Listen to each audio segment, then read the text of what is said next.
कालच्या महापालिकेने तासभर काय चर्चा झाली का? तासभर काय चर्चा झाली दोन्ही राष्ट्रवादी आमचे प्रदेशाध्यक्ष शशिकांत शिंदे यांनी आपल्याला माहिती दिली असेल असं मला वाटतं.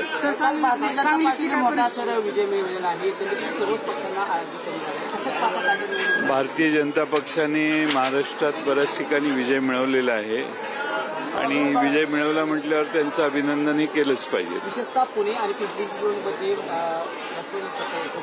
परंतु अधिक कमी प्रमाणात जागा ठीक आहे, निवडणूक आहेत म्हटल्यावर कमी जास्त निकाल लागू शकतात. त्यातून बोध घेऊन परत दुप्पट वेगाने काम करायचं असतं.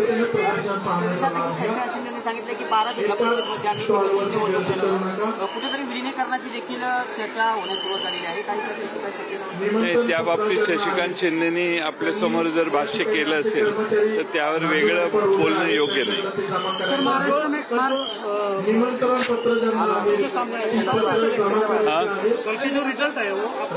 कल के रिजल्ट में भाजपा सबसे बड़ी पार्टी के नाते उभर के आई है और उनका विजय हुआ है और सारे उनके विजयी उम्मीदवार सारे पार्टियों का मैं अभिनंदन करता हूं, लेकिन खास तौर पे भाजपा का विजय अच्छा विजय हुआ है और हर सिटी में हुआ है.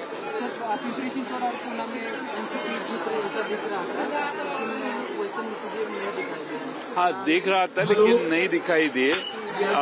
हमें उम्मीद थी कि हमारा जो गठबंधन हमने किया था वो वहाँ पे विजय हो सकता था, लेकिन कई कारण हैं कि उसके अलग अलग है, जो दृश्य है और अदृश्य कारण है. वो सारे कारणों को इकट्ठा करेंगे तो आपको समझ में आएगा कि पराजित हम क्यों हुए. सर, अदृश्य रीजन क्या दिखाई देते हैं आपको? अदृश्य रीजन आपको भी मालूम है, मुझे भी मालूम है. सर, दोनों एनसीपी अगले चुनाव जो है दोनों एनसीपी अगले चुनाव जो है एक साथ लड़ेंगे. नहीं, शशिकांत शिंदे जी ने जो कहा है वो क्या कहा है मुझे मालूम नहीं है. शशिकांत शिंदे जी ने दोनों पार्टी आने वाले 12 जिला परिषद चुनाव में इकट्ठा लाने की बात कही होगी ऐसा मुझे लगता है, और जहां पॉसिबल है वहां वो कर देंगे. सर, सांगली में क्या सिचुएशन अभी सांगली में जाके सांगली के नेताओं से बात करनी चाहिए.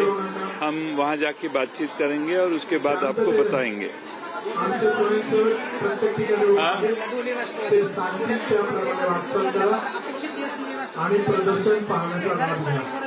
ते थोडंसं जरा आधी जर एकत्रीकरण झालं असतं, एकत्रित आघाडी आधी झाली असती आणि अगदी शेवटच्या दिवसापर्यंत तिकीट वाटत बसलो नसतो तर कदाचित आणखीन चांगला रिझल्ट आला असता. 12 जिल्हा परिषद जिथे शक्य असेल तिथे एकत्रित येण्याची शक्यता आहे. सर्व ठिकाणचे कार्यकर्ते त्या जिल्ह्यातले त्या बाबतीत निर्णय घेतील.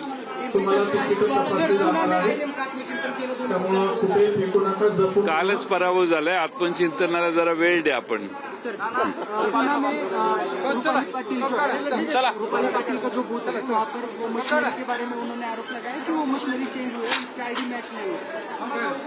रूपाली पाटिल को उन्होंने मुझे मालूम नहीं वहाँ क्या फैक्ट्स है, मुझे मालूम नहीं वहाँ क्या हुआ और क्या वो कहना चाहती है. उनका जो कहना है वो भी मैंने सुना नहीं है. मुंबई में जो जीत बीजेपी ने हासिल की है वो मराठी की हार दिख रही है. मुंबई में शिवसेना उद्धव बालासाहेब ठाकरे और मनसे की काफी अच्छी सीटें आई है और मुझे लगता है कि पिछले चुनाव के कंपैरिजन में बहुत बड़ा नुकसान नहीं हुआ है. हमारी कांग्रेस पार्टी जो है साथ में वो और शिवसेना उद्धव बालासाहेब ठाकरे मनसे इकट्ठा आते तो रिजल्ट कुछ और दिखाई दे सकता था, लेकिन वो नहीं हो पाया. कांग्रेस की संख्या भी बहुत कम होगी, कांग्रेस को भी इसमें थोड़ा सा घाटा हुआ. लेकिन अगर तीनों गठबंधन जो हम लोकसभा के चुनाव में, विधानसभा के चुनाव में इकट्ठा थे, वही गठबंधन कायम रहता मुंबई में तो शायद रिजल्ट और अच्छा आ सकता. सर, आगे बीजेपी को रोकने के लिए आपके ख्याल से क्या करना चाहिए? देखो, कल चुनाव हो गए, कल रिजल्ट आए हैं. कल रात को काफी काफ़ी वक्त उसमें हुआ नहीं है।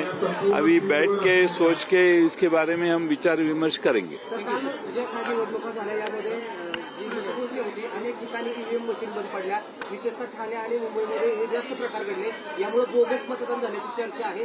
या सगळ्याचा फटका बाकी इतर पक्षांना वगैरे एक म्हणजे ईव्हीएम बंद करून बॅलेटवर इलेक्शन्स घेणे राज्य निवडणूक आयोगाला सहज शक्य होते आणि ते केलं असतं तर अशा पद्धतीच्या निवडणुकांच्यावर लोकांचा जास्त विश्वास बसू शकतो।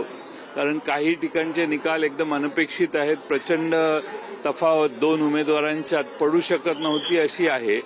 त्यामुळं बॅलेटवर निवडणुका घ्याव्यात ही जनतेची सतत मागणी पूर्वी होती आणि आजही आहे। तुम्ही म्हणताय की बॅलेटवरती निवडणुका घ्याव्यात, कारण तुम्ही पण अनेक वर्षांपासून मागणी करताय, काँग्रेसने पण आता मागणी करतो बॅलेटवरती निवडणूक घ्या। आता येणाऱ्या कालावधीमध्ये ज्या निवडणुका होत आहेत त्या संदर्भात नेमकी दोन्ही पक्षाची काय भूमिका असणार? असं आहे की ईव्हीएम मशीन जे आहेत पूर्वी 2 दिवस 3 दिवस निकाल लागायचे, पण एवढी घाई नाही तरी आता आपण सगळ्या निवडणुका वेगळ्या वेळी घेतो आणि एक महिना थांबतो आणि शेवटी सगळ्यांचा एकत्रित निकाल लावतो। त्यापेक्षा सगळ्या निवडणुका टप्प्याटप्प्याने घेतल्यानंतर एकदा मोजणी सुरू केली तर 2-3 दिवसात ही मोजणी, पूर्वी तर एका दिवसातच संपायची मोजणी, आता मतदार वाढलेत त्याची 1.5 दिवस लागेल। पण बॅलेटवर जाणं हा योग्य मार्ग आहे असं मला वाटतं। धन्यवाद।